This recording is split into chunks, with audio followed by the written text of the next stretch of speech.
Halloween may not be here, but I sure am. Soberoni of G&A Reviews here with another thriller of a spotlight for the upcoming Halloween event. This time, we're taking a look at the smoothest criminal in Chaldea, Cleopatra. We'll be examining her stats and skills, as well as going over pointers on how to utilize her effectively, and an overall grade comparing her to other 5-star servants. So without further ado, let's take a look at Cleo's stats.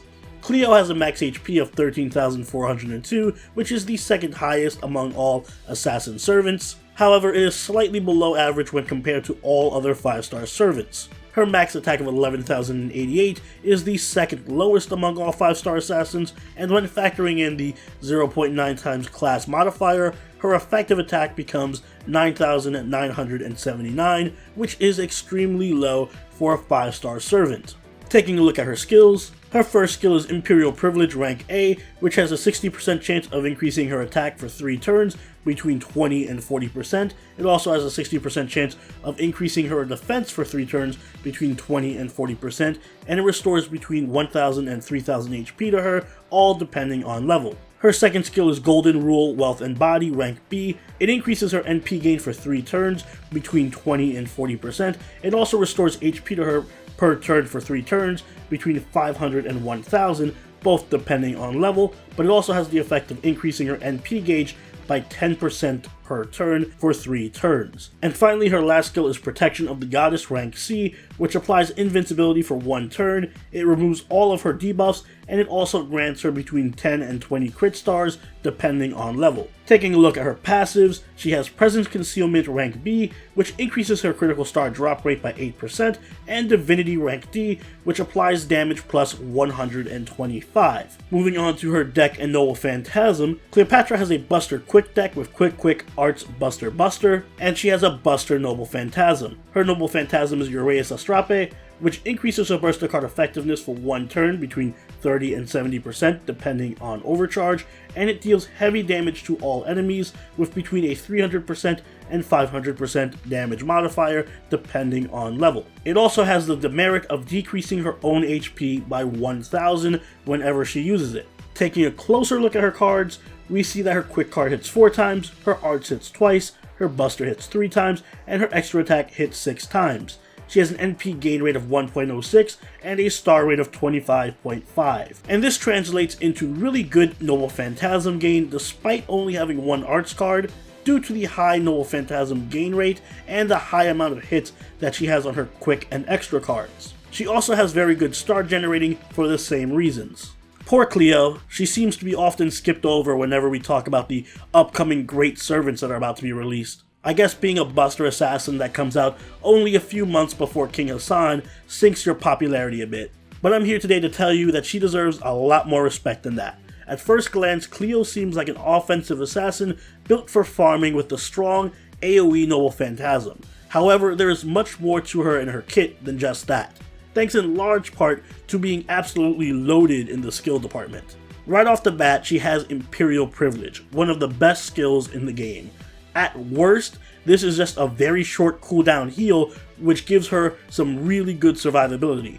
But more often than not, you're also going to be getting an either incredible buff to your damage or an incredible buff to your defense, or both, making this the ultimate survival skill and a great offensive tool. Her second skill, Golden Rule, is another very strong skill that operates similar to Maeve's Golden Rule, except with a greater emphasis on NP gain. Passive 10% NP charge and a huge 40% NP gain buff to complement her already good Noble Phantasm gain makes Cleo one of the best and most consistent Noble Phantasm spammers outside of the caster class. The passive heal also does wonders for making you a lot more tanky on top of the heal from Imperial Privilege. And finally, Protection of the Goddess is an invincibility that also removes debuffs. Hard defense is great, but debuff removal on top of it is even better. This skill gives Cleo so much viability in more challenging fights since she doesn't need to rely as much on a support to cover her weaknesses. And we all know how important debuff removal is after Nerofest. It also gives a ton of crit stars to you, which helps complement her already good star generating. There are a couple of ways to level Cleo's skills. Personally, I suggest maxing out Imperial Privilege first because it scales very well with leveling. followed by Golden Rule for more consistent Noble Phantasm gain, and then finally Protection of the Goddess last for that reduced cooldown. However, going for Golden Rule first over Imperial Privilege can work too, especially if you prefer Cleo to Noble Phantasm spam more quickly. For farming purposes, you really can't go wrong either way. Cleo's Noble Phantasm is a powerful AoE buster that comes with a free mana burst. It's very similar to Ilya's. Because of this, despite being AoE, it can hit very hard as a single target Noble Phantasm if you have enough overcharge or you get that attack buff from Imperial Privilege. And that's probably the reason why it has a 1000 HP demerit. However, while that may seem steep, keep in mind that Cleo's kit is jam-packed with enough healing to make that demerit almost non-existent. And keep in mind that because of that mana burst effect on Cleo's Noble Phantasm, her Buster Brave Chains are particularly potent when you're leading with your Noble Phantasm. Cleo's skill set is phenomenal. It's very similar to Ozymandias in that it's extremely versatile and it covers pretty much all of her weaknesses. She has incredible tankiness, being able to take almost any Noble Phantasm thanks to invincibility, and she can clear all her debuffs, plus she has about 6000 HP worth of healing available to her every 6 turns. So she really doesn't need much help staying alive, unlike most other offensive servants. On top of that, she has some great Noble Phantasm gain for consistent spamming of her powerful Noble Phantasm, and she has hyper attack steroids built into her Noble Phantasm and into her heal. Her good star generating gives her decent utility on Buster crit teams as well, for those of you who don't want to sacrifice damage for a star generator. All in all, this means that Cleo has stellar defense, very strong damage output even though she's an assassin, and she has a very good utility as a star generator. It's hard to find downsides to her because she's such a well-rounded and powerful servant. But while her defense and Noble Phantasm gain are consistently great, her damage is not. If you don't have enough overcharge on your Noble Phantasm, you're going to notice a drop in damage. And it's the same with Imperial Privilege. Unless you have Ozzy, you're going to miss that attack buff 40% of the time, and you're going to notice it. And while she has excellent Noble Phantasm gain, damage, and star generating, she's not broken, whereas King Hassan and Jack are. There's still a clear power gap between her and the top 2 assassins. Cleo fits well into offensive teams, especially because she doesn't need as much defensive support. She can perform the roles of primary attacker, a star generating pseudo support, or even as a damage dealer in a stall team. I suggest using her as an attacker whenever you're going through story or you're farming, in which case you're going to need someone to buff her. The usual top tier buffers like Waver, Hans, Shuten, and Nero Bride are recommended as always, but Nightingale, Ozymandias, and Edison are particularly effective teammates. Nightingale for her Buster buff and additional heal, Ozymandias for that buff rate increase and charisma, which will make her attack damage a lot more consistent, and Edison for giving her a more reliable overcharge effect, making your Noble Phantasm hit a lot harder. Her role as a star generator support works best if you're having a heavily offensive or specialized Buster crit servant there alongside her.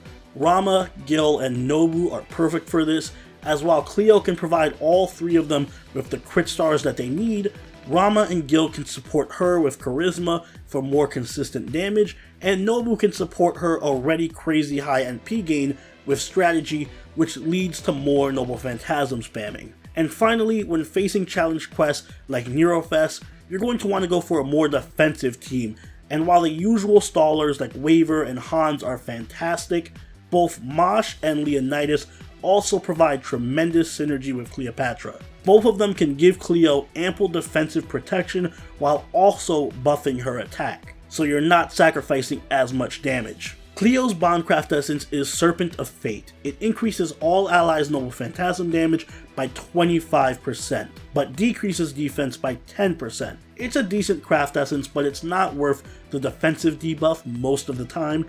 Instead, focus on craft essences that buff your Noble Phantasm and Buster damage, or that buff your Noble Phantasm gain, or that help you provide support or stalling. For Buster and Noble Phantasm damage, go for a Brave Hero Ellie-chan's quest, Black Grail, Limited Zero, or Golden Sumo.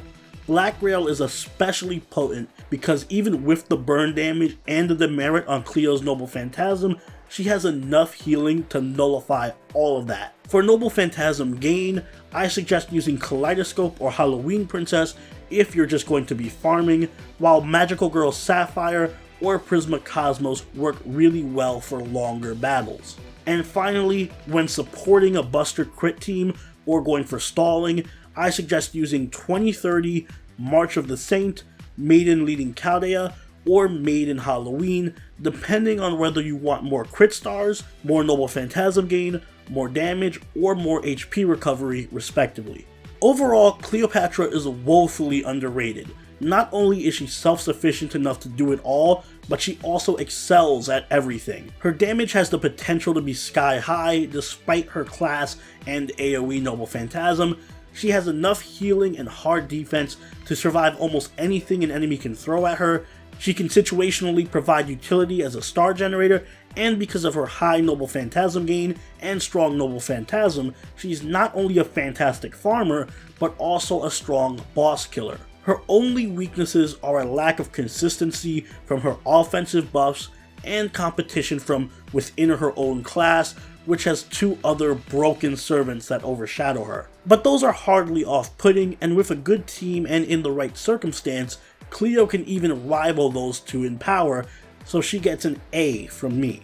While Jack and King Hassan tend to be borderline broken in certain scenarios, one thing Cleo does have over them is that she's more versatile and she can work well in pretty much any situation. She's a very flexible servant. And those are my thoughts on Cleo. I hope she gets some love because she is criminally underrated. But let me know what you think in the comments below. I also changed the format of the spotlight just a bit since some of you were asking me to go into more detail with the support recommendations, so let me know what you think of that too, as well as any other changes you'd like to see to improve these videos.